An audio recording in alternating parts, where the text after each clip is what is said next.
সদৌ মৰিগাঁও জিলা ছাত্ৰ সন্থাৰ ২২তম অধিৱেশনৰ সামৰণি অনুষ্ঠানৰ মুকলি সভাত আছুৰ সংগ্ৰামী সত্তাটোক আগবঢ়াই নিয়াৰ ক্ষেত্ৰত কেন্দ্ৰীয় নেতৃত্বক আহ্বান বিশিষ্ট সাংবাদিক সাহিত্যিক তথা সাহিত্য একাডেমী বঁটাৰে সন্মানিত মনোজ গোস্বামীৰ। পশ্চিমীয়া শিক্ষা ব্যৱস্থাপনাৰ সৈতে সংগ্ৰামী সত্তাক আগুৱাই নিয়াৰ ক্ষেত্ৰত সদৌ অসম ছাত্ৰ সন্থাক অধিক জনমুখীকৰণৰ অৰ্থে ভৱিষ্যতৰ কাৰ্যপন্থা সলনি কৰাৰ প্ৰয়োজনীয়তা আহি পৰিছে। এনেদৰে সদৌ মৰিগাঁও জিলা ছাত্ৰ সন্থাৰ ২২তম অধিৱেশনৰ মুকলি সভাৰ মুখ্য অতিথি সাহিত্য একাডেমী বঁটাৰে সন্মানিত বিশিষ্ট সাংবাদিক মনোজ গোস্বামীয়ে আছুৰ কেন্দ্ৰীয় নেতৃত্বক মুকলিকৈ জনালে আহ্বান। বিশেষকৈ আছুক অধিক জনমুখীকৰণৰ বাবে বিভিন্ন ব্যক্তিগত শিক্ষানুষ্ঠানত অত্যাধিকভাৱে সংগ্ৰহ কৰা মাচুলৰ বিৰুদ্ধে থিয় দিয়াৰ লগতে সৰ্বসাধাৰণ ৰাইজৰ মাজত বহুল পৰিসৰত ৱেবিনাৰ অনুষ্ঠিত কৰা সামাজিক মাধ্যমৰ সহায় লৈ অধিক জনমুখী কৰাৰ আহ্বান জনায়। এই সন্দৰ্ভত বিশিষ্ট সাংবাদিক সাহিত্যিক তথা সাহিত্য একাডেমী বঁটাৰে সন্মানিত মনোজ গোস্বামীৰ মন্তব্য আগবঢ়ালোঁ। তাৰমানে মই ক'ব খুজিছোঁ যে আজি দীৰ্ঘদিন ধৰি হয়তো চাৰি পাঁচটা দশক ধৰি আমি ছাত্ৰ সন্থাক দেখি আহিছোঁ। তেওঁলোকৰ বিভিন্ন সাফল্য বিভিন্ন ব্যৰ্থতা দেখিছোঁ। ক্ষমতাত নথকা অৱস্থাত দেখিছোঁ, ক্ষমতাত থকা অৱস্থাত দেখিছোঁ। তাৰপৰা তেওঁলোকে গৈ ছাত্ৰ সন্থাৰ পৰা গৈ অসম গণ পৰিষদে চৰকাৰ কৰা দেখিছোঁ। গতিকে বিভিন্ন ষ্টেজ বিভিন্ন অধ্যায় আমি অনুসৰণ কৰি আহিছোঁ। কিন্তু সময়ৰ লগে লগে মই এইটোৱে জোৰ দিছোঁ যে ছাত্ৰ সন্থাও সলনি হ'ব লাগিব।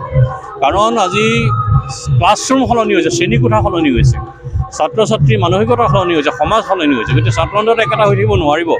গতিকে তেওঁলোকে নতুন নতুন পৰিকল্পনা ল'ব লাগিব, কিদৰে নতুন প্ৰজন্মৰ ছাত্ৰ ছাত্ৰীক আকৰ্ষণ কৰিব পাৰে আৰু সময়ৰ লগত মিলাই পেলাই কেনেকৈ আগবাঢ়িব পাৰে। অকল ছাত্ৰ সন্থাৰ এটা ডাঙৰ দুৰ্নাম বহুতে কয়, মই বিশ্বাস নকৰোঁ যে বহুত আন্দোলন আৰু বিক্ষোভৰ পথৰ বাবে তেওঁলোকে বুজি নাপায়। কিন্তু মই ভাবোঁ যে আন্দোলন লাগে, বিক্ষোভো লাগে। তাৰ লগে লগে কিন্তু এনেকুৱা কিছুমান কাৰ্যসূচী ল'ব লাগিব যে মানুহৰ ইতিবাচকতা আহিব লাগিব, মনলৈ মানুহৰ পজিটিভনেছ আহিব লাগিব যে ছাত্ৰ সন্থাই এটা ভাল কাম কৰিছে। এতিয়া আমি ড্ৰাগছৰ বিৰোধী প্ৰচাৰ আৰম্ভ কৰিব পাৰে, আমি AI সন্দৰ্ভত আমি আলোচনা কৰিব পাৰোঁ, ভাষা সন্দৰ্ভত আলোচনা কৰিব পাৰোঁ। ছাত্ৰ সন্থাই যে এইবোৰৰ আগভাগ লয়, মই ছাত্ৰ সন্থাৰ প্ৰসাৰ আৰু বিস্তাৰ অনুৰোধ কৰিব নোৱাৰোঁ। সদৌ মৰিগাঁও জিলা ছাত্ৰ সন্থাৰ জাগি বহত গাঁও অধিৱেশন এটা ছাত্ৰ সংগঠনৰ অধিৱেশন। আমাৰ ধ্ৰুপদী ভাষালৈ আমাৰ ভাষা স্বীকৃতি পালে, আমাৰ তাৰে অত্যন্ত গৰ্বৰ বিষয়, আনন্দৰ বিষয়।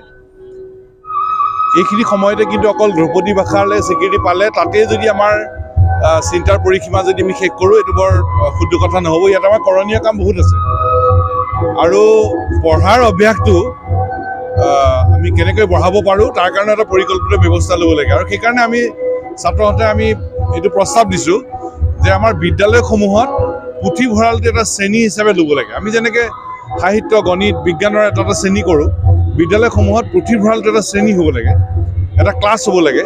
আৰু তাতে ছাত্ৰ ছাত্ৰীসকলক পঢ়া অভ্যাস কৰিবৰ কাৰণে এটা সুবিধা দিব লাগে, তাৰ ওপৰত পৰ্যালোচনা হ'ব লাগে আৰু ইউনিট টেষ্টত এটা নম্বৰ দিব লাগে।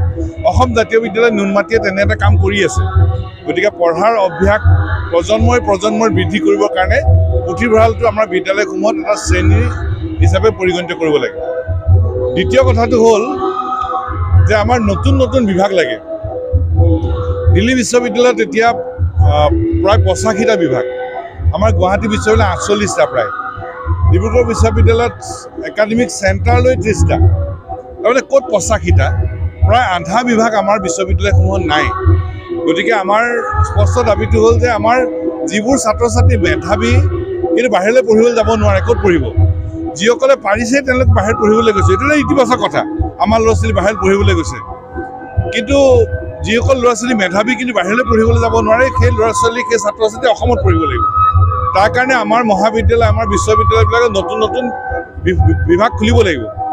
আৰু সেইকাৰণে চৰকাৰে বিশ্ববিদ্যালয়সমূহত, মহাবিদ্যালয়সমূহত নতুন নতুন বিষয় খুলিবৰ কাৰণে টকা দিব লাগে। টকা ঋণ লৈ চৰকাৰে চলাই আছে, গতিকে টকা নাই এই কথাটি মানি নলওঁ।